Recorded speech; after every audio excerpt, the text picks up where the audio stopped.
Welcome back to our channel. We want to thank you for watching. As the country of France continues to struggle in the continent of Africa to reset its relationship, a number of African countries are coming out strong to remind France of its colonial history.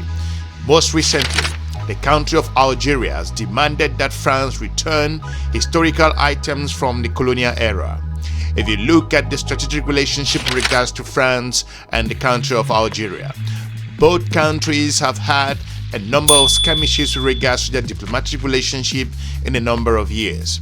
If you look at Algeria's history and also France's relations with regards to how Algeria struggled to gain independence, one of the most brutal relationships that African continent have ever experienced. Algeria most recently submitted a list of items held by France since the colonial era in order to restore them as part of the Joint Memory Committee to look into that historical period, according to a statement issued most recently by that committee in Algeria. The Algerian committee presented an opened list of historical Algerian possessions with a symbolic significance to the country of Algeria, preserved and also in various French institutions, and proposed for retrieval and delivery in a symbolic capacity to the country of Algeria. The statement went ahead to say the Algerian committee called on its French counterparts to raise its concern about the recovery of cultural and archival property and others on the attached list to the French President Emmanuel Macron. If you look at geopolitics in place, as the continent of Africa continues to emerge, speaking out with regards to its post-colonial period, with regards to relationship with France across the region. The French committee unanimously approved this request and committed to submitting it to the French president in order to those properties to be returned to the country of origin as soon as possible. France's relationship with Africa has come under a lot of scrutiny, looking at the performance in the countries across the Sahel region, as Niger, also Burkina Faso, including Guinea, and also Mali have kicked out France in that particular region of the continent of Africa.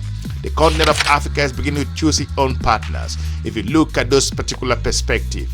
As France continues to renegotiate its relationship, most recently we also have France send other officials to engage the officials in the country of Guinea.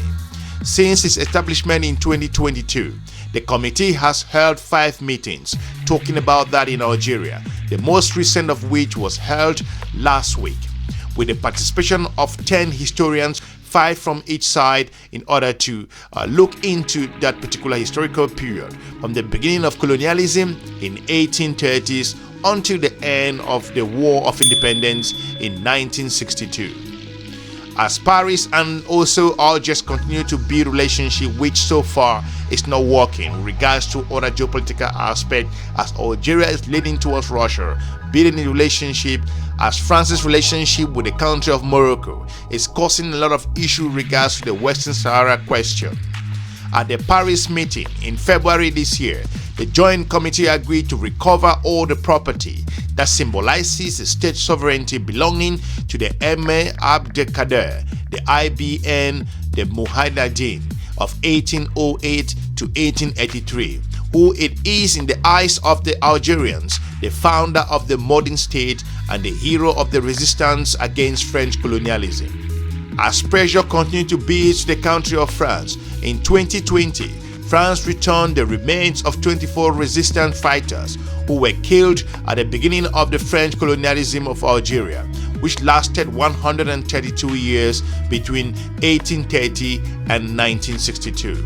However, Algeria continued to demand the return of scores found in museums for rebellion to the country of Algeria. This particular relationship has gone sour and tense so far as geopolitics got into the way in different areas. At the end of March, the French National Assembly approved a resolution condemning the massacre of October 17, 1961 in Paris committed by police against Algerian demonstrators, which Tebboune, the president of Algeria, saw as a step in a positive direction. If you look at perspective, before the expected visit of Algerian president to France, which has been postponed several times, pre-term presidential election will be held on September 7, 2024. That is 3 months before the scheduled date, but Tebboune, the president of Algeria, has not yet announced his candidacy for a second term.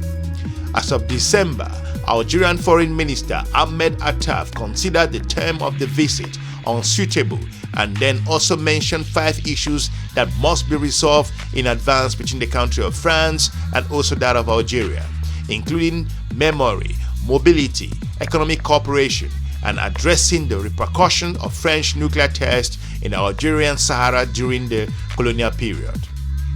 The next meeting will be in France at the beginning of July, talking about recently, according to the statement issued by both committees. France has faced historical challenges in the continent of Africa. As we all seen, the United States of America is backing out, and the African countries are beginning to charter a new path in their history and looking for new partners that will meet their needs in the 21st century. The country of France had enormous opportunity to engage the continent of Africa, especially those countries that it had colonial relationship with. So far, France hasn't demonstrated the commitment, the collaboration and determination to work with those countries in the continent of Africa, especially in North Africa and also more importantly in West Africa, specifically in the Sahel region. With the coming of the Chinese that engage Africa from a geopolitical perspective, looking at investment, trade, economic development, infrastructure, the Chinese has proven that to an extent Africa is working. Russia, on the other hand, has engaged Africa from the security perspective as well. However, we're beginning to see how the continent of Africa is making strategic decisions itself. For those of you who think that the continent of Africa cannot stand up to its former colonial masters, you may be mistaken. The continent of Africa is beginning to make some strategic choices as the continent's presence and its importance both in the United Nations and a number of other areas beginning to speak out to an extent. For those nations that haven't taken the continent of Africa seriously will pay the price to an extent in the geopolitical arena. We want to thank you for watching. If you are new here, we encourage you to check some of our informative videos on this YouTube channel and let us know what you think regards to the request from the country of Algeria and why France should return the artifacts that the country of Algeria is demanding. Leave us a comment, let us know what you think. Keep the conversation going. We are looking forward to meeting you soon in our next episode. Have a good day. Bye-bye. Africa is the only continent in the world where the people sing and dance and applaud those who impoverish them, who starve them, and who torture them. The misfortune of Africa is to have met France. End of quote. It's true that the West was violent with Africa, raped it, and stole from Africa. So what is our share of the responsibility in all of this as African leaders? Is it not us, the African leaders, who have abandoned our identity? Our names have disappeared in order to make way for other names that do not match our realities. We need to reconquer our own culture and take ownership. And that's why today people try to make us believe that our values and our attitudes are not natural and are not part of freedom.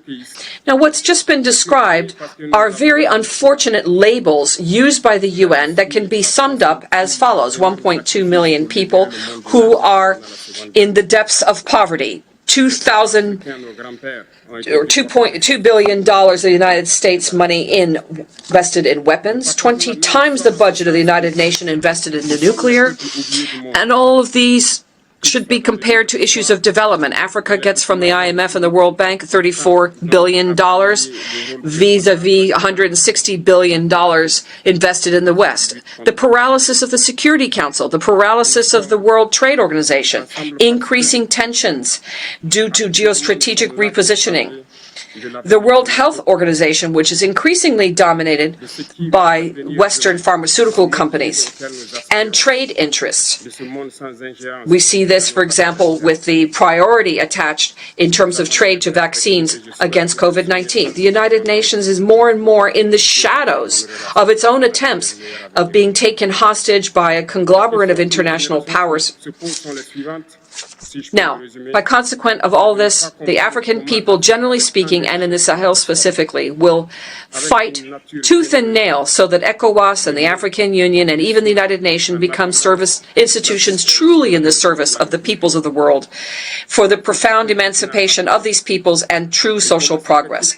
Because the lack of these organizations, their inefficiency, their lack of sincerity, their client-based decisions in variable geometry, their crimes, the promotion of bad governance, looting, social disorganization, and corruption all lead unfailingly to coups d'etats, which are then just consequences of all the aforementioned. So let's look at the root causes, which will disappear.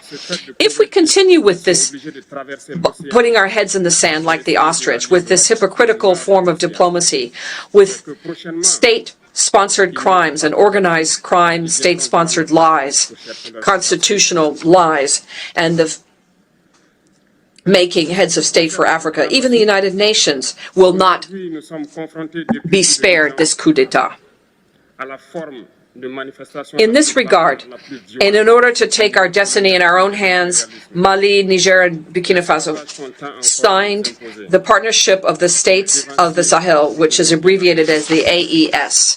The AES is an architecture that was set up to secure our countries by a treaty with revised authority for development, including the region of Lipto-Gourma. Taking into account the security situation and the lack of a partnership, what's at stake here is our own resources and working together in order to eradicate discontinuity in operational maneuvering.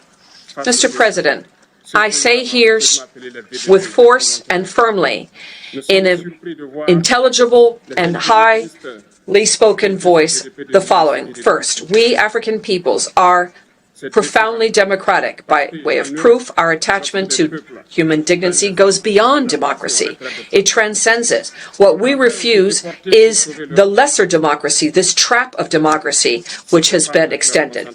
Electoral-based democracy, which turned out to be a way of controlling our states through playing musical chairs with the leaders, who are often imposters and corrupt, who steal and rape. Second, we Africans are today recognized in our dignity as people, in the sense of one person is equal to one person. The answer is no. Above and beyond circumstances that have been set forth to put us to sleep, but rather to serve us. Sad is the African and Black continent, which is scientifically recognized as the very cradle of humanity and civilization that has been placed under control and domination. Independent factions who have engaged in fratricidal wars and election-based democracy with biased aides, wars for terrorism which are maliciously fabricated and maintained, injected against us, especially in Mali, Burkina Faso, and Niger. Dominating us, that's what it's all about. Stepping on our necks, as was the case of the unfortunate George Floyd in the United States. Is that democracy? These are partisans of a special kind of liberty that is intellectually justified to justify barbarism against our peoples, fighting supposedly for dignity and sovereignty. And that's why we have decided to say no. No to all these so-called friends who want our so-called good or who threaten us with war, to impose their friendship. That's why we don't want the democracy sold to us by wolves in sheep's clothing. We need to provide adequate leadership for our people so they can seek their own happiness, for the full emancipation and true social progress for our people